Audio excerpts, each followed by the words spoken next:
All right, what's going on here? Is the Democratic National Committee trying to oust David Hogg? A DNC subcommittee on Monday recommended a redo of the vote that put Hogg in his top spot as National Vice Chair. The Credentials Committee passed a resolution declaring Hogg's election in February incomplete due to violations of the party's charter.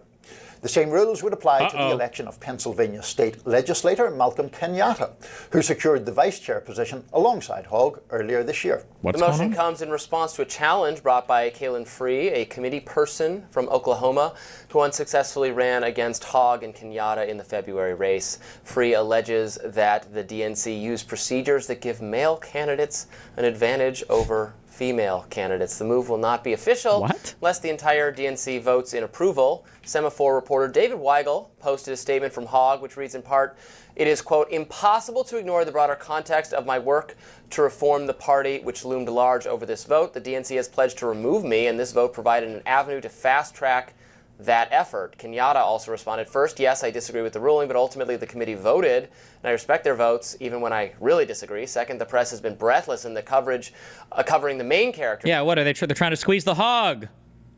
They've chosen, David Hogg. They are rushing to do it again. I call BS. It's giving stop the steal to me. No, the Democratic Party is... No, I'm actually defending David Hogg here. No, he is being...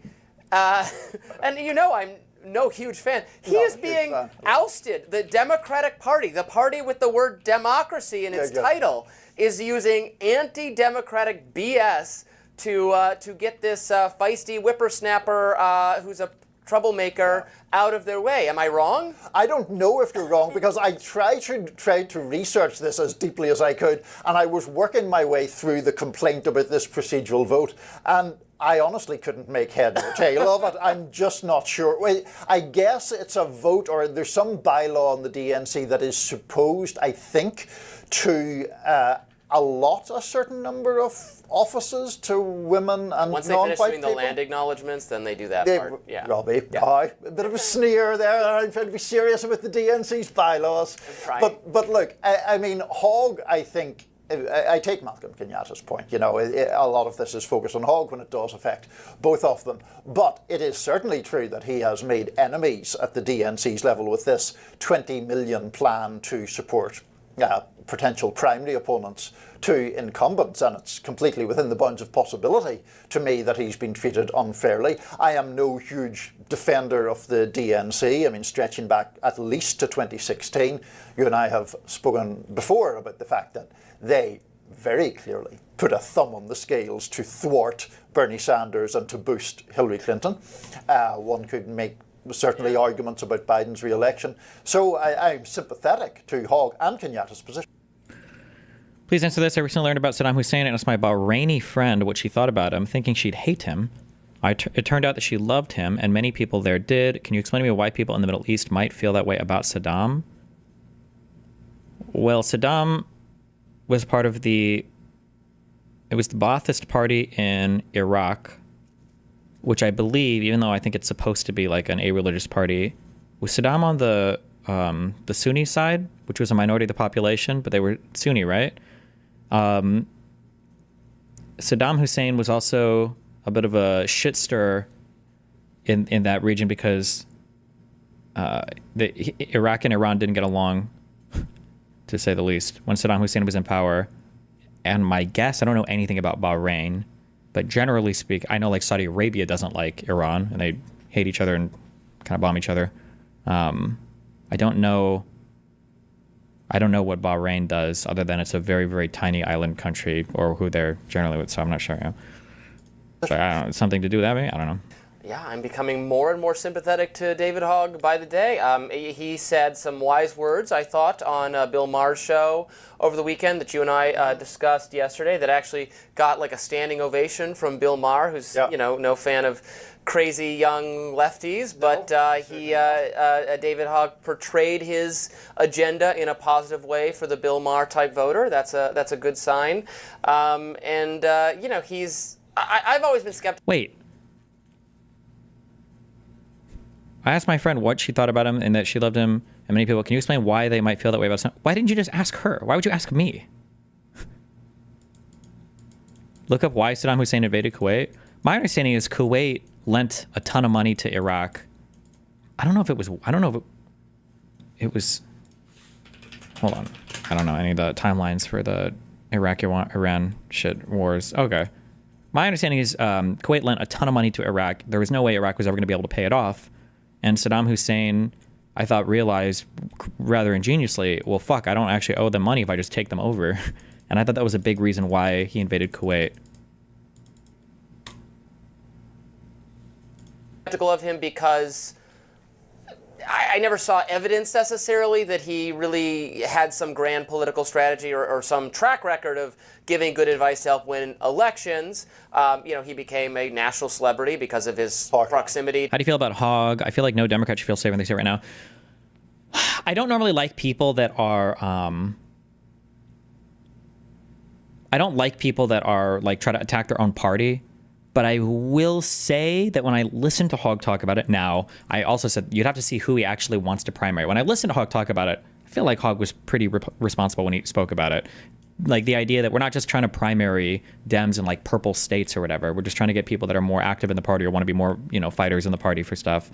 So I don't know. I'm lukewarm on him, I guess. Yeah.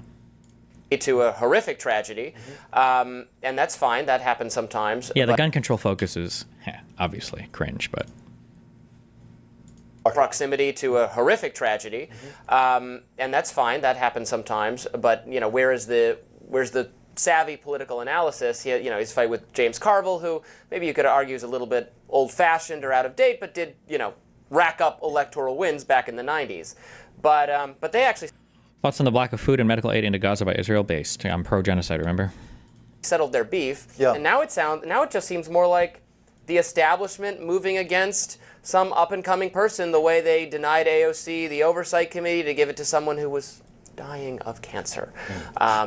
It's really remarkable how the leadership of this party keeps just going back to the same circle the wagons around older, more established people. Well, if that's what's going on here. I think to pick up on one of the points you raised there, the fact, not only with Carville, but in general, it seemed, I thought, that Hogg and the DNC were trying to come to some sort of compromise until this happened, which does seem to be a kind of Empire Strikes Back kind of thing toward him. Ooh, a Star Wars reference. I know, very rare for me. Don't, I'm not going to stretch it to Game of Thrones or whatever other show, or Dungeons and Dragons, which is your other big passion. I do, though, share your skepticism to a degree of what the overarching strategy from Hogg is. I think I basically like him more than you do, and I'm certainly respectful of the arguments he makes. But when he was talking about the challenges, he seemed to suggest that it was partly driven purely by age, but then he was like, well, these particular old people I kind of like. So, Pelosi I like and things like that. So it wasn't completely crystal clear what his... Why does Destiny never mention the super delegates when he talks about how Bernie lost? I don't think I've heard his take. Love you. Because the super delegates aren't relevant to any part of that conversation whatsoever. His actual stance is or was. But if this is some attempt to sideline him unfairly, then obviously I'm against that. Well, we shall see. That does it for us today on Rising. Thanks so much for watching, and be sure to like, to share, and to subscribe so you never miss any content. And for those of you who like to listen while on the go, we're now available anywhere you listen to podcasts. I'll be on with Linda. Pretty crazy that this was a 6.5-minute video about the David Hogg stuff. Did I just miss it? Or I didn't hear them actually say what the complaint was. What did they say that, what did they say was, how did it favor men more than women or whatever? What was the actual complaint? Is there an actual video on this? Thoughts on Israel's block of food and medical aid into Gaza? Genuine question. Is it justified or is it too far? Where's the line between what should and should be? No, I think it's totally justified. I think it should block all food and all medical stuff until everybody there dies. Every single person. Unless there's a single Jew, then they should airdrop them specifically, like TV dinners, until they're okay.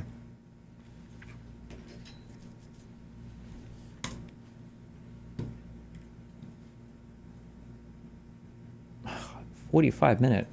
This is 12 days ago.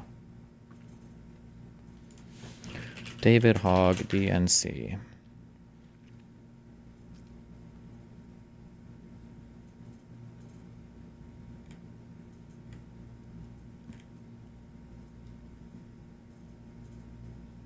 Maybe these guys wanted it. Hello. Let me just rest for 1 second.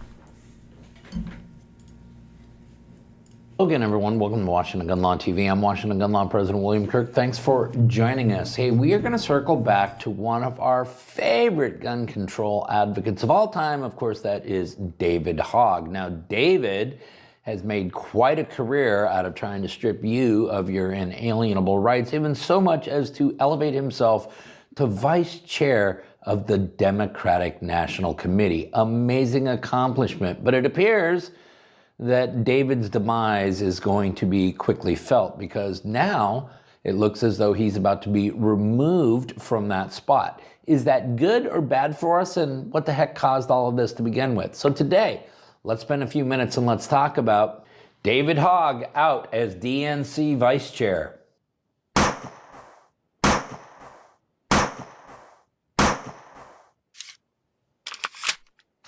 Okay, America, we are going to be talking about an individual who has taken a horrible tragedy and turned it into their own personal gain, both from a political power standpoint and from a financial standpoint. The inventor of the term coffin surfing, of course, that is Mr. David Hogg, now serving as DNC vice chair. Well, was serving before I started recording this video, because it appears that Mr. Hogg is about to lose that position. Now, here's what's going on, because there's a lot of stories going on, but not a lot of people are telling you what actually happened. This goes back to a vote that took place that elevated David Hogg as well as the other vice chair. I love how people are like, it's not okay to use a political, or it's not okay to use a tragedy to further some political end or whatever, when tragedies are generally the things that drive public opinion on a particular issue the most. It's such a fucking brain dead criticism, but okay. Malcolm Kenyatta, okay? And what is ultimately being argued here is that the Democrats, through their own rules, which were designed to create fairness, actually created unfairness, and then the vote should be completely undone. And here's the thing. A subcommittee of the DNC has already voted on this resolution and approved it by a vote of 13-2, which means it now goes to the general membership, but there is overwhelming support for the complaint, which I have right here, and we're going to share with you a little bit about what happened, but there's overwhelming support for this complaint. So it looks like David's days as the DNC vice chair are numbered. Oh, no. Now, the complainant here, a DNC representative out of Oklahoma, Kaylin Free, who had run for vice chair unsuccessfully, is the petitioner on this complaint. And she alleges the process for balloting announced by the presiding officer before a single vote was cast for the first vice chair position was not followed. The presiding officer changed the voting process on the fly. On-site concerns about voting integrity and process could not be addressed due to lack of DNC staff, the absence of clear point of contact within the Secretary's office, and the dismissal of equitable concerns posed to the presiding officer and parliamentarian. These failures and violations created chaos and confusion among the members, prevented the immediate resolution of critical issues, and allowed for the inappropriate declaration that Malcolm Kenyatta and David Hogg were elected.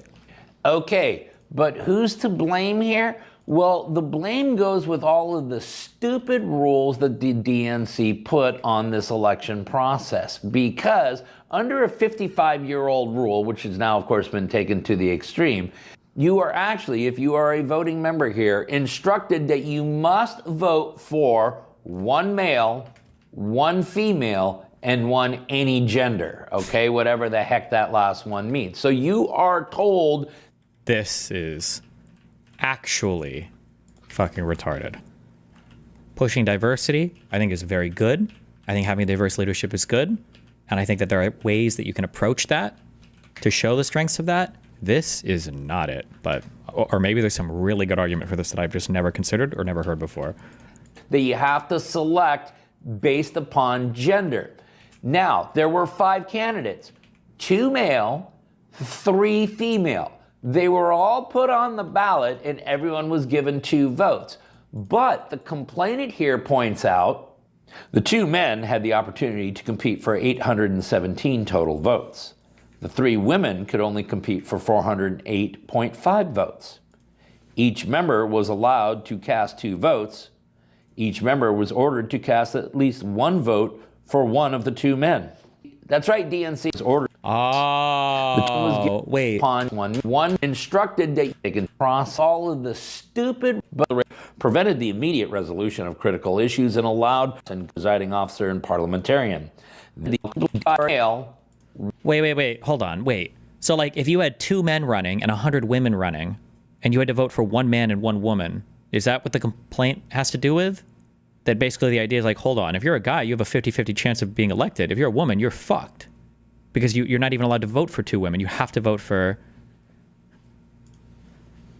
1 female and 1 any gender, okay? Whatever the heck that last one means. So now, there were 5 candidates. 2 male, 3 female. They were all put on the ballot and everyone was given 2 votes. But the complainant here points out the 2 men had the opportunity to compete for 817 total votes. The 3 women could only compete for 408.5 votes. Each member was allowed to cast 2 votes. Each member was ordered to cast at least 1 vote for one of the 2 men. That's right, DNC, because that was your rules. You guys are so concerned about identity politics, in fact, it's the only game you really have left, that you are actually mandating how people have to vote based upon gender, or in this case, gender identity. But the truth of the matter is that David created this demise in part on his own, because as we know, the Democrats are more than willing to do away with traditional procedures to get whatever desired result they so desire. And so, again, the fact that there's complaint that there was chaos and a lack of regularities in a democratic election process should be a shock to nobody.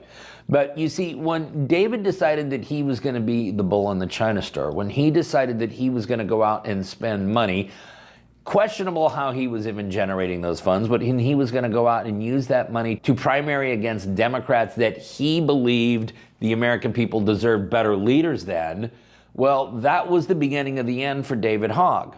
Let us remember after he went out using his own political action committee, of which he pays himself from, Leaders That We Deserve, to go out and actually campaign against incumbent Democrats, DNC chairman Ken Martin had to publicly scold him for it. Let us also remember that he has decided to get into an unwinnable pissing contest with James Carville, who I'm not sure has any political relevance to America anymore, but clearly still has political relevance inside the Democratic Party. But we gotta ask ourselves, as much as we love to see the house of cards crumble, is this actually a good move for the DNC? I mean, let us remember that David was actually brought in to what? Attract masculine male votes to the Democratic National. I have no thoughts on the Omaha mayor race. No, I do not follow that. I do not know. No thoughts on it. No. Party. Now, do we honestly believe that he was ever going to come anywhere close to accomplishing that goal? And it would appear that the Democrats do not really know how to recruit the appropriate people necessary to attract the straight male vote. Now, in many ways, I think this is a bad thing for us, because David at least pulled the veil off of what we've known about the progressive left for decades now, which is they are absolutely positively hell-bent on complete and utter civilian disarmament. David also has now pulled the veil on a lot of other things, which is that the only game that the Democrats really do have left, even internally now, is a game of identity politics. Wow. So it looks as though one of the greatest gifts that they could have ever given us is finally going to be taken away from us, and that the days of David Hogg as DNC vice chair are greatly numbered. Listen, we're going to go ahead and link up everything that we used in coming up with this story down below so that you can geek out on it for yourself. If you got any questions about this or anything else related to what's left of our Second Amendment rights, you guys should know how to get a hold of Washington gun law by now. But if you don't, that information is down there in the description box. If you got an idea for a video that we should be doing around here, all you do is click on that link right there and tell us all about it.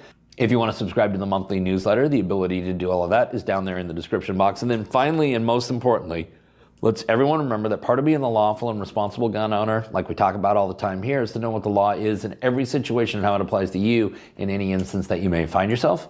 Until next time, thanks for watching. Here's Malcolm Kenyatta's take on the story.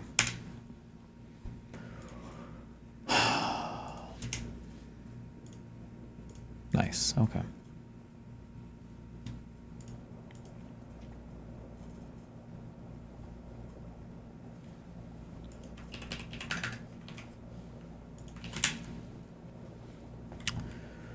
There's been a giant psyop conducted for years to convince white people that they aren't native to their own homeland. White South Africans have been there for 15 generations, and yet somehow they still don't count as native. White people have been in the Americas for 500 years, and yet somehow we aren't allowed to call this our native land. It doesn't matter if you're as I point out many times, the concept of native is so confused in our culture that if I call myself a native Marylander or a native of Baltimore, nobody bats an eye. But if I call myself a Native American, it's a problem. So I can be native to my state and city, but not my country. How does that work exactly? Welcome to language. Different words mean different things in different contexts, I guess.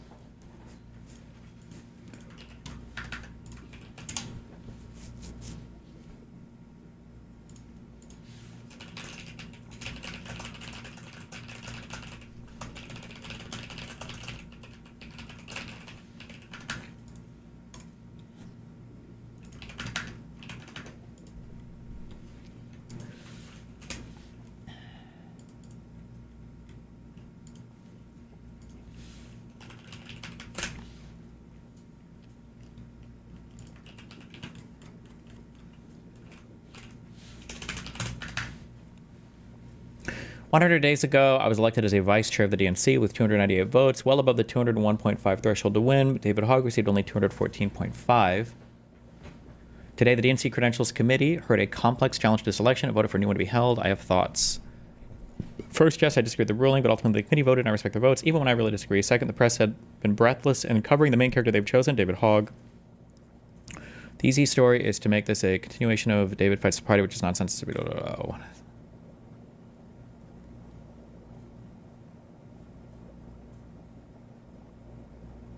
Today, the DNC Credentials Committee heard a complex challenge to selection and voted for a new one to be held. I'm confused. Wait, so he won. He's the vice chair, right?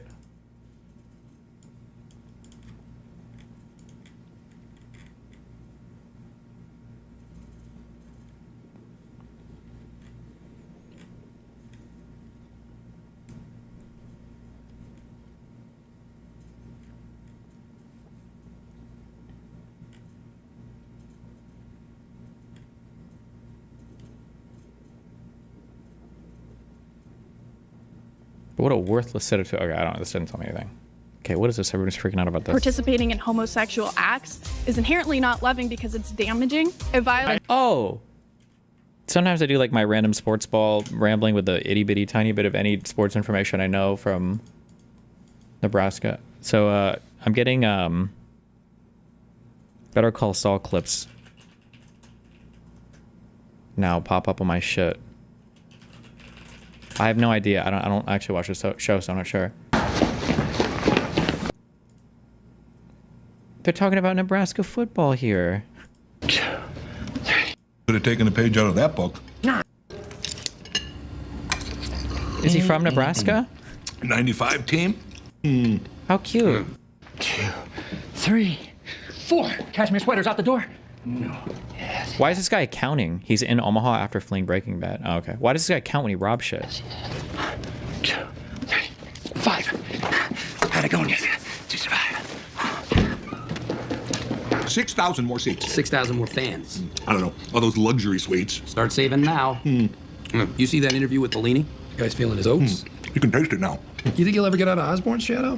Osborne, what a career. Wow. And a Hall of Famer and a congressman. It's unbelievable. Wow. Spendy dressed as sent from heaven. 95 team? Wow, what a How lineup. cute. I mean, My it's the I state. formation. Well, I'll tell you, Polina could have taken a page out of that book. 9. Pricey lingerie is mine. 10. Calfskin briefcases for men. He never robbed before and Saul trained to use rhythms to not be greedy. Okay, gotcha. Okay. Is there just a requirement that every Nebraska boomer worships Osborne? I think in some states there's just like certain sports that are super popular, and in Nebraska it was college football. I love... My favorite conservative meme is when they're trying so hard to misgender somebody and they just fuck it up. Pronouns are the key, and it's one of the reasons why staining pronouns, in my opinion, is completely self-defeating and pointless. Because pronouns really tell you, it's the key to telling you how somebody views somebody in their mind. Because a pronoun is when we're using a shortcut for a person's identity, but we're not like, we're intuiting it, right? He, her, right? We don't think like what is their, we just use what we intuit their identity to be.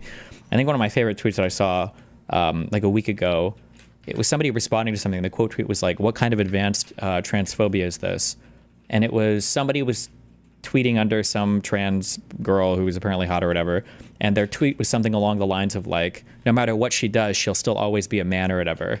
So he's using like the correct pronouns, but he's got to get the transphobic point. But the fact that he's using she indicates that even in his mind, he's coded this person as a woman, which is just funny to me. Go down if you want to argue this. And I think you can. I think I would maybe. But it requires you to know, it requires you to have I say thorough understanding. Not really. We're going to do this in like 1 minute.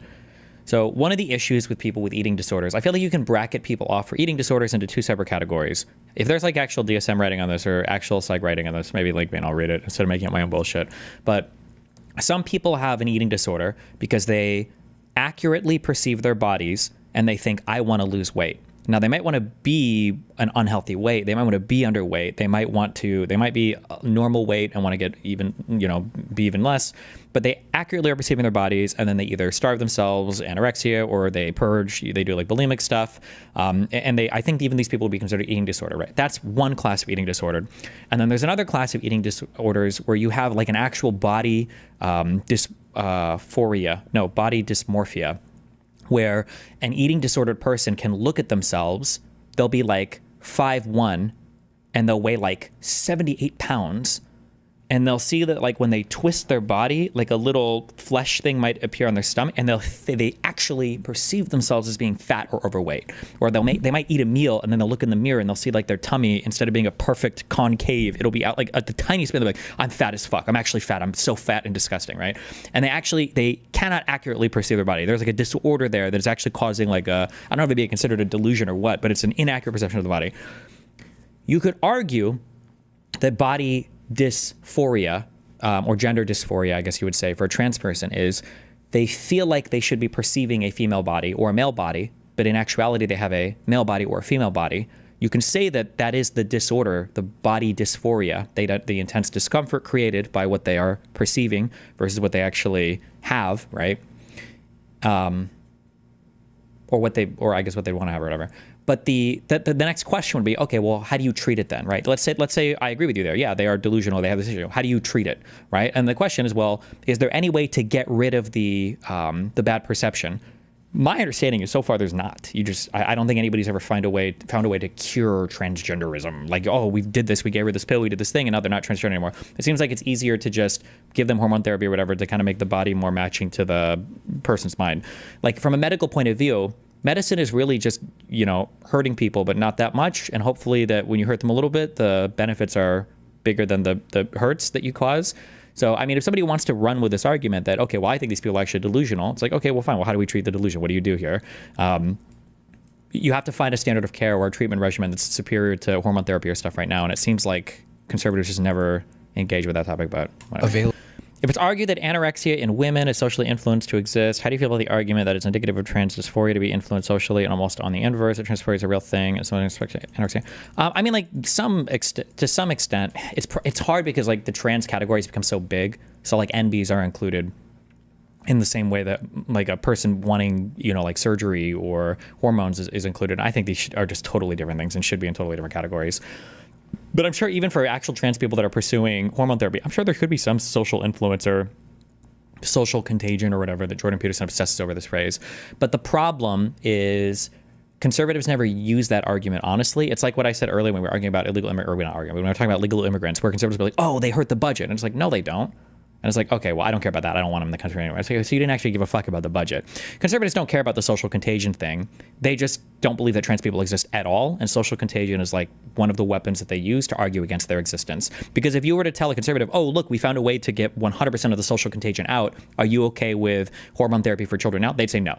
They'd have the exact same answer. So social contagion is a red herring argument. I think it's probably good to talk about, especially for parents or whatever. If you think your kid is on some weird fucking, Brazilian hormone website or some bullshit, and they're buying, packages of anime girl hormones, it's probably not good. Or depending on who they're talking to. I mean, like, these are things to look at. But conservatives never wield these arguments, honestly. They just don't think trans people... thinks that drug addicts are weak-willed. Why is this a conservative thing, though? I mean, it's just a difference, I think, in terms of like how you view the world. Some people are very much like blame external circumstances. Other people are very much like take 100% of like accountability for yourself. Both of these views are equally toxic. You just have to balance out, like, there are some things that I mean, it truly is, funnily enough, I'll reference a prayer, I guess. But it's like the serenity prayer or whatever. God, grant me the serenity to accept the things I cannot change. That's external things that are influencing your life. The courage to change the things that I can. This is internal locus of control. So the ability to work through things that are within your ability to change. And the wisdom to know the difference. You don't want to waste a bunch of time trying to change something that's just outside of your control. And you don't want to blame something on yourself that you could fix on somebody else when it's within your control to fix it, right?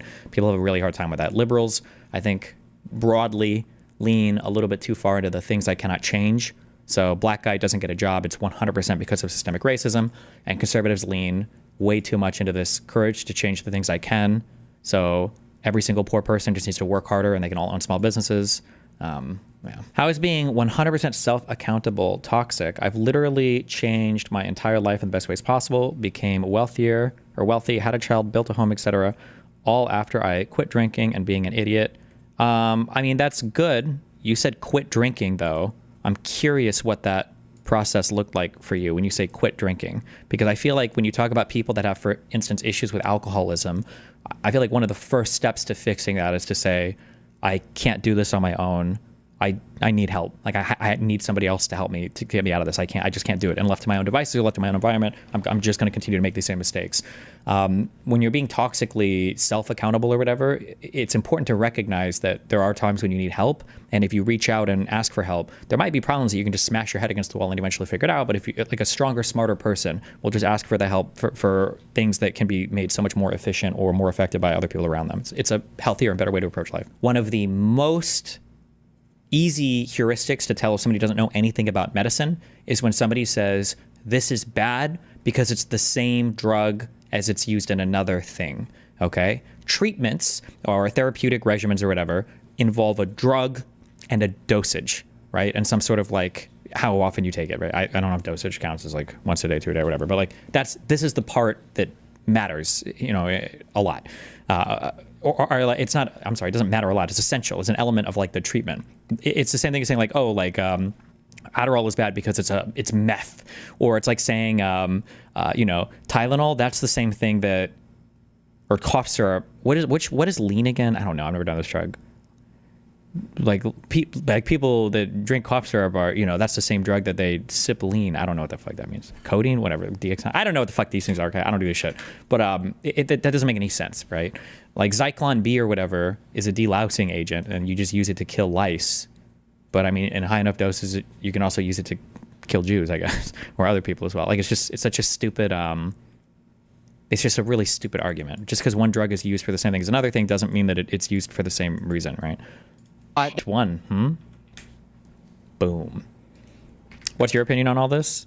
My opinion on all this is a cancerous as fuck conversation because everybody lies about what their motivations are, so I don't ever have it, and I don't give a fuck. The reality is that if you think that trans people are real, if you think it's a real thing, then it logically and obviously follows that children should have access to medical treatments. Because if you are a trans woman, male puberty could be one of the harshest and most dysphoric causing things like in the history of all of mankind. Male puberty is just incredibly extreme. The sexual dimorphism is very real. That's just like, it just like very obviously logically follows. But most people will argue against this like child point, not because they, think that children can't be trans or whatever, but it's because they just don't think that trans people exist, period. That's usually the argument. So there's too many people that argue all this shit in bad faith, so fuck it, who cares? Yeah, I could be wrong, or I venture hesitantly here. I don't like that explanation. I feel like from the trans people who've communicated with me, fuck your birth sex, that the dysphoria presents similarly to, I guess almost... no, it's not the same as the dysmorphia, I guess, because dysmorphic people don't perceive their bodies accurately. The dysphoric stuff is literally like you see your body, you feel your body, you look at it, and there is a huge incongruence between how you would like to be versus like what your body actually is. I think the most compelling narrative I got of this was somebody who emailed me like who could afford hormones and then couldn't afford hormones, but like the way that their fat would present on their body would kind of like change when they've been on HRT for a while versus not, and that when it starts to get more masculine, like it's just a very gross, disgusting feeling of looking at their body, and it's like it has something to do with like assigned birth sex or assigned blah blah blah. It like literally has to do with physical presentation of their body and how gross it feels when it starts to fall out of line with, I guess, their internal understanding of what they think their sex should be. If you go through puberty. Although some people would argue that that is a transmedicalist position. That's the position that I do take, though. And I do call myself a transmedicalist, so fuck it. Okay. This was boring as fuck, and I hate everybody that told us to watch it. Fuck you guys. It's not about being better. It's about being first, right?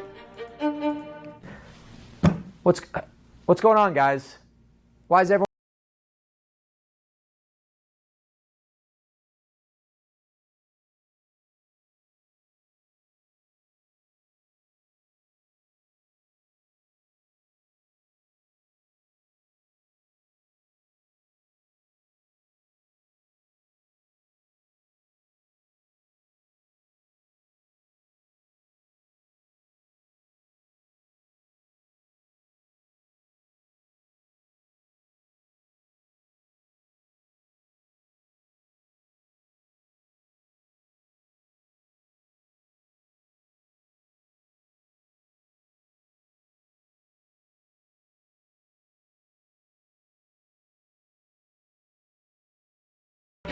Awake now?